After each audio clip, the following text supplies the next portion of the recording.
السلام علیکم ورحمۃ اللہ وبرکاتہ۔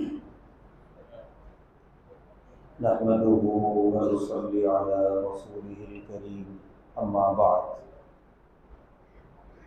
محترم حضرات، شرکائے مجلس، ہم لوگ یہاں پر ایک سنت کی ادائیگی کی مجلس میں جمع ہوئے ہیں، اور اس سنت کو کہا جاتا ہے نکاح۔ نکاح کی بڑی فضیلت بھی ہے اسلام میں، ضرورت بھی ہے، اور اس کا طریقہ کار بھی ہے۔ نکاح کی فضیلت اللہ کے نبی صلی اللہ علیہ وسلم نے یوں بیان فرمائی کہ النکاح من سنتی، نکاح میری سنت ہے۔ اللہ کے نبی صلی اللہ علیہ وسلم نے اس سنت کو خاص طور سے اپنی جانب منسوب فرمایا کہ میری سنت ہے، اس کی اہمیت کو اجاگر کرنے کے لیے کہ اگر مجھے مانتے ہو، میری امتی کہلاتے ہو، میرے طریقہ کار پر چلنے کے دعوے دار ہو، تو پھر یہ میری ایک سنت ہے، اس پر بھی چلنا ہوگا، اس پر بھی عمل کرنا ہوگا۔ تو اس کی بڑی فضیلت ثابت ہوئی اس حدیث سے۔ نکاح کی فضیلتوں میں سے یہ فضیلت اللہ کے نبی صلی اللہ علیہ وسلم نے ارشاد فرمائی کہ نکاح نصف ایمان ہے، آدھا ایمان۔ تو جس نے نکاح کیا اس نے آدھے ایمان کی تکمیل کر لی، اور آدھا ایمان تو الحمدللہ پہلے سے ہوتا ہے، نمازیں پڑھتا ہے، روزے رکھتا ہے، آخرت پر یقین رکھتا ہے۔ تو اس طریقے سے نکاح کے بعد وہ کامل مومن ہو گیا۔ تو نکاح کے ذریعے ایک بندہ مومن حقیقت میں کمال ایمان کی منزل تک پہنچتا ہے۔ نکاح کی فضیلت میں اللہ کے رسول صلی اللہ علیہ وسلم نے ارشاد فرمایا، نوجوانوں سے خطاب کر کے، یا معاشر الشباب، اے نوجوانوں کی جماعت، من استطاع منکم الباءۃ فلیتزوج، تم میں سے جو بھی اپنی بیوی کا نان و نفقہ اٹھانے کی حیثیت رکھتا ہے، استطاعت رکھتا ہے، وہ فوراً نکاح کر لے، شادی کر لے۔ فإنہ اغض للبصر واحصن للفرج، اس لیے کہ یہ نکاح نگاہوں کی حفاظت کرتا ہے، عزت و آبرو کی حفاظت کرتا ہے۔ تو بڑی فضیلت آ گئی ان الفاظ کے اندر کہ نکاح کے ذریعے نگاہیں محفوظ ہوتی ہیں، عزت و آبرو محفوظ ہوتی ہے، نکاح کرنے والے مکمل حیا کے دائرے میں آ جاتے ہیں۔ پھر آگے آپ نے ارشاد فرمایا، وَمَن لَّمْ يَسْتَطِعْ، کہ جس نوجوان کے پاس ابھی استطاعت نہیں ہے بیوی کا خرچہ اٹھانے کی، نان و نفقے کی، تو جب تک استطاعت نہ ہو تب تک کثرت سے روزے رکھے، فعلیہ بالصوم، کثرت سے روزے رکھے، فإنہ لہ وجاء، یہ روزہ اس کی نفسانی خواہشات کا توڑ بن جائے گا۔ تو یہاں حدیث مکمل ہوئی۔ اس حدیث میں صاف طور پہ جو پیغام واضح طور پہ مل رہا ہے وہ یہ کہ نکاح پر قدرت ہونے کے بعد نکاح میں تاخیر بالکل نہیں، جتنا جلد ہو سکے نکاح کریں تاکہ ماحول باحیا رہے، نگاہیں محفوظ رہیں، عزت و آبرو محفوظ رہے۔ نکاح کی ضرورت اسلام اس کی اہمیت بھی بیان کرتا ہے، اور انسان اگر اپنی عقل سے سوچے تو وہ خود کہے گا کہ نکاح ایک ضروری چیز ہے انسانی زندگی میں۔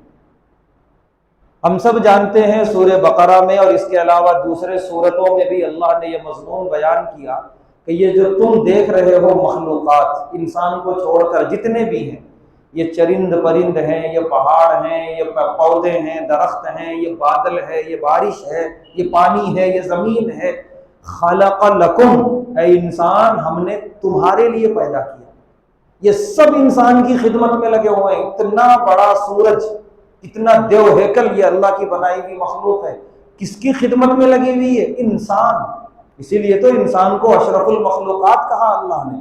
اتنا بڑا نظام ہے رات اور دن کا کہ آدمی اگر غور کرے رات و دن کے آنے اور جانے میں تو دنگ رہ جائے. کتنا بڑا یہ کائناتی نظام اللہ نے بنایا ہے. اگر نہ ہوتا یہ نظام تو انسان کا زندگی گزارنا مشکل ہوتا. اتنا بڑا نظام کس کے لیے ہے؟ نہ فرشتوں کے لیے، نہ کسی اور مخلوق کے لیے، انسان کے لیے. اللہ نے خود قرآن میں فرمایا ہم نے تمہارے لیے بنایا یہ دن اور رات. تو یہ جو کچھ نظر آ رہا ہے سب انسان کے لیے ہے. انسان روئے زمین پر رہے گا تو یہ ساری مخلوقات اس کی خدمت کریں گی. جب انسان ہی نہ ہو تو پھر مخلوقات کس کے لیے؟ انسان کی روئے زمین پر بقا کا ضامن ہے نکاح. نکاح کے ذریعے نسل انسانی پیدا ہوتی ہے اور انسان یکے بعد دیگرے دنیا میں رہتے ہیں.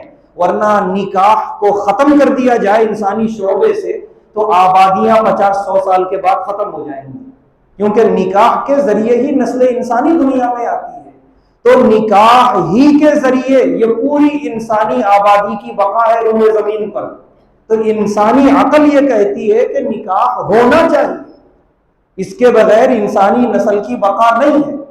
لیکن ہم یہ دیکھتے ہیں دوسرے مذاہب والے ایک عجیب عقلی دلیل، ایک عجیب لاجک پیش کرتے ہیں انسانیت کے سامنے کہ اگر تمہیں واقعتاً خدا والا بننا ہے، رب والا بننا ہے تو تجرد اختیار کرنا پڑے گا. تجرد یعنی بغیر نکاح والی زندگی، بغیر شادی والی زندگی.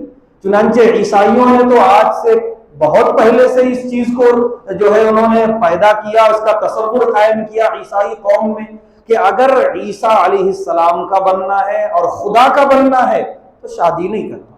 تو نتیجہ یہ ہے کہ ان کے پوپ اور جو عورتیں ان کی نن ہوتی ہیں جو چرچوں میں رہتے ہیں، جو ان کے کہنے کے مطابق اپنے آپ کو عیسیٰ علیہ السلام کے لائے ہوئے دین کے لیے وقف کر دیا انہوں نے، وہ شادیاں نہیں کرتے، وہ نکاح نہیں کرتے اور اس کو رہبانیت کہتے ہیں. وہ پیارے نبی صلی اللہ علیہ وسلم نے صاف طور پہ فرمایا لا رہبانیت فی الاسلام، اسلام میں رہبانیت بالکل نہیں ہے.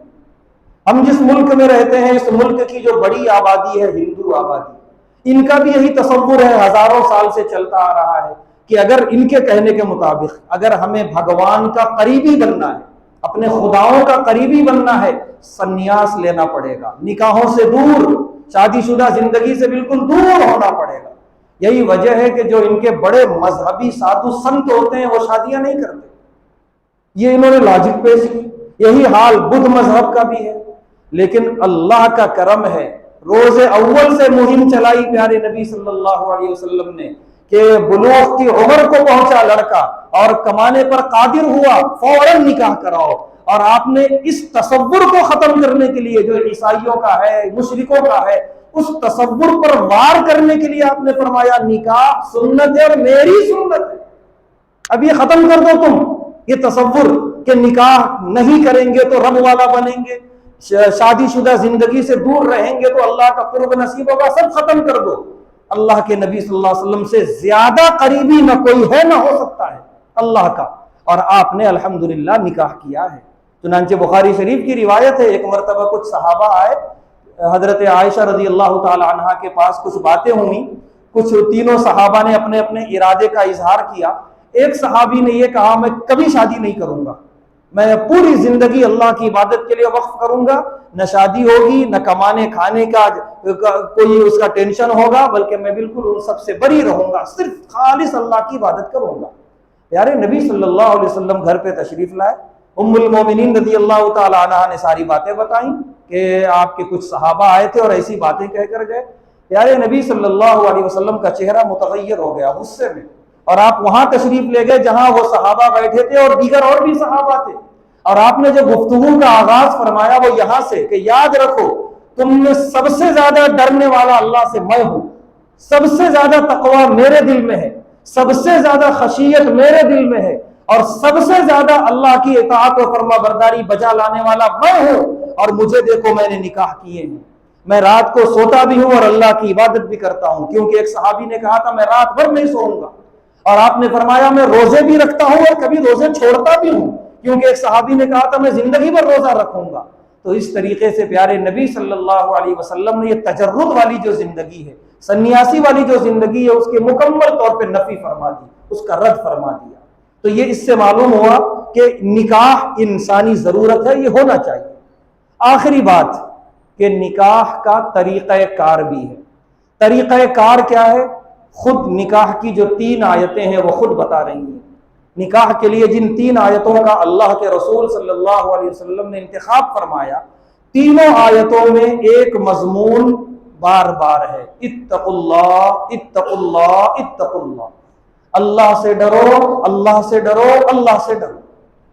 اس موقع پر خاص طور سے ان آیتوں کا انتخاب کیا گیا کیونکہ یہ موقع ہوتا ہے خوشی کا، شادمانی کا، مسرت کا، اور خوشیوں کے موقع پہ شیطان قدم ڈگمگاتا ہے، پھسلاتا ہے، گناہوں کی طرف لے جاتا ہے۔ عام معمول کی زندگی گزر رہی ہو تو بھی گناہ کراتا ہے شیطان، اس کی کوشش ہوتی ہے، لیکن ان مواقع کی تلاش میں رہتا ہے۔ ایسے موقع پر انسان کو انسانیت کے لبادے سے باہر نکالتا ہے، عجیب عجیب حیوانی حرکتیں کراتا ہے۔ شراب کے دور چلتے ہیں، جہاں ہوتا ہے، جہاں دوسرے مذہب میں جب اس طرح کا خوشی کا موقع آتا ہے تو ایک عجیب بدمست ہو جاتے ہیں۔ پیارے نبی صلی اللہ علیہ وسلم نے یہ 3 آیتیں منتخب کر کے فرمایا کہ تینوں آیتیں کہہ رہی ہیں کہ تمہارا طریقہ کار اس خوشی کو منانے کا یہ ہونا چاہیے اللہ کا ڈر، اللہ کا خوف، بالکل تقوی کے ساتھ۔ ذرا بھی شیطان کو موقع نہ ملے اس موقع پر کوئی حیوانی حرکت کرانے کا، کوئی حرام کام کرانے کا، جیسا کہ بعض مرتبہ شیطان کرا دیتا ہے۔ اس موقع پر عجیب قسم کے ناچ گانے، عجیب قسم کی حیوانیت، بلکہ یہاں تک پیسے لٹانا۔ نہ جانے کون سے شاہجہاں کی اولاد ہے جو تاج محل بنا کے چلا گیا، اس کی اولاد آج بھی جو ہے بھکاریوں جیسی زندگی گزار رہی ہے کلکتہ کے شہر میں۔ ہم سب جانتے ہیں مغل ختم نہیں ہوئے، آج بھی ہیں، لیکن وہ کس حال میں زندگی گزار رہے ہیں، ان کی نسلیں کیسی قسم پرسی کے عالم میں گزری ہیں، ہم تاریخ پڑھیں۔ لیکن عجیب بات یہ ہے اس نے بھی یہ حرکت نہیں کی تھی۔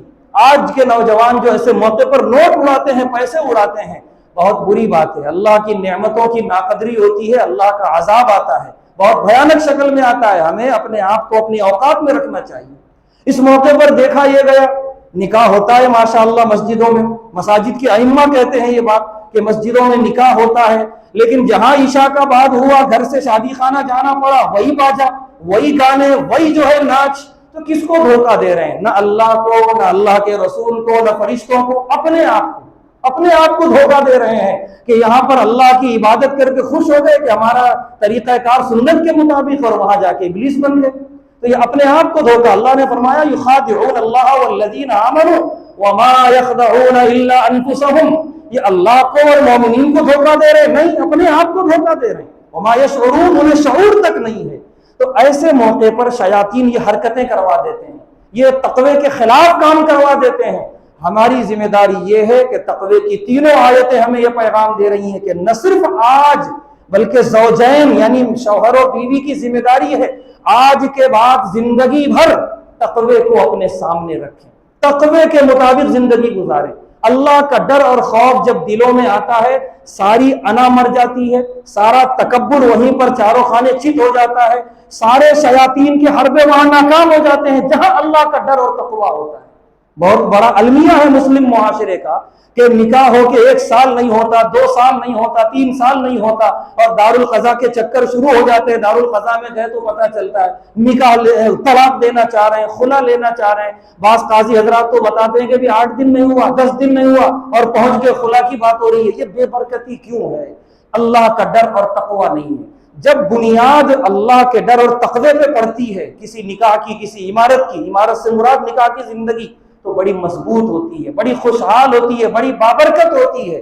لہذا اس بات کی گواہی یہاں کھڑے ہو کر دی جا سکتی ہے الحمدللہ کہ یہ نکاح بڑے تقوی کو ملحوظ رکھ کے کیا جا رہا ہے، اور کوئی ایسا خرافات الحمدللہ نہیں ہے، اور بڑی سادگی کے ساتھ انجام پانے کی پوری کوشش ہو رہی ہے۔ سنتوں کو ملحوظ رکھنے اور اس کی پابندی کی پوری کوشش کی جا رہی ہے۔